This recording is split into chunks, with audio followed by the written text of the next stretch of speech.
یہ ہے کہ نماز وطر، نماز تراویح، قیام اللیل، تحیۃ المسجد کے تحیۃ الوضو کے نوافل اور منت کے نوافل، یہ تمام نوافل کیا قیامت کے روز انسان کے فرض کی کمی کی صورت میں اللہ تعالیٰ ایڈجسٹ کریں گے فرض کے متبادل؟ منت کے علاوہ سارے ہو جائیں گے، کیونکہ منت والے تو آپ پہ واجب تھے، وہ آپ نے پوری کرنی تھی. باقی جتنے ہیں وہ آپ ایکسٹرا کر رہے ہیں. کوئی اللہ کے ساتھ آپ نے کمٹمنٹ نہیں کی، چاہے وہ تحیۃ المسجد ہو، تحیۃ الوضو ہو، وطر ہو، قیام اللیل ہو، تراویح ہو، یہ سب اوبلیگیٹری نہیں تھے. ابو داؤد میں حدیث ہے کہ اللہ تعالیٰ فرمائے گا قیامت والے دن جب کسی کے فرض میں کوتاہی نکلے گی، اللہ فرمائے گا میرے بندے کے اگر نوافل ہیں تو اس کو اس کے ایکویلنٹ تول لو.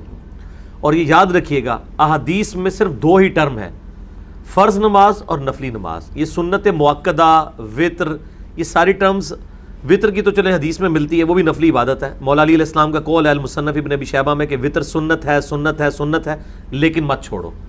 فجر کی 2 سنتیں اور عشاء کے وطر آپ صلی اللہ علیہ وآلہ وسلم نے پڑھے ہیں سفر میں بھی، اور عام حالت میں یہ سب کی سب نفلی عبادات ہیں.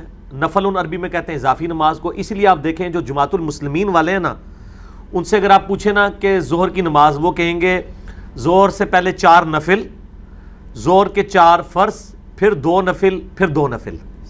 وہ سنت کا نام ہی نہیں لیتے. وہ کہتے ہیں یہ تو فقہاء نے ٹرم ڈیوائز کی ہیں، احادیث میں تو یہ نوافل ہیں. اور واقعی بخاری مسلم میں حدیث ہے کہ عائشہ کہتی ہیں کہ نبی علیہ السلام 4 نوافل جو ہیں وہ ظہر سے پہلے پڑھتے تھے، 2 ظہر کے بعد، 2 مغرب کے بعد، 2 عشاء کے بعد، 2 فجر سے پہلے، 12 رکھتے ہیں. اور فرماتے تھے کہ جو یہ پڑھے گا اللہ تعالیٰ اسے جنت میں محل دے گا.